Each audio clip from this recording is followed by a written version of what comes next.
Oke, dalam video kali ini kita akan membagikan cara mengganti lampu samping, ya lampu sen samping untuk motor ya.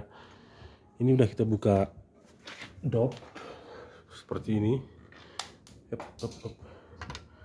Ini di motor Supra kita ini teman-teman.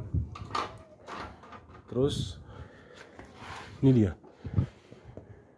Ini putar ke kiri ya, putar ke kiri aja seperti ini, lalu tarik. Oke, kemudian ganti. Oke, kemudian diganti. Oke, apakah nyambung? Apakah hidup? Nih teman-teman ya, begitu dia caranya.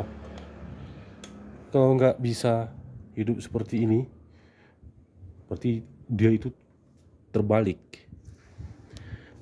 Terbalik, dia nggak bisa hidup dia. Oke, jadi kita tinggal balikkan saja seperti ini. Nah, oke ya. Oke, sekian saja tutorial dari kita. Semoga bermanfaat.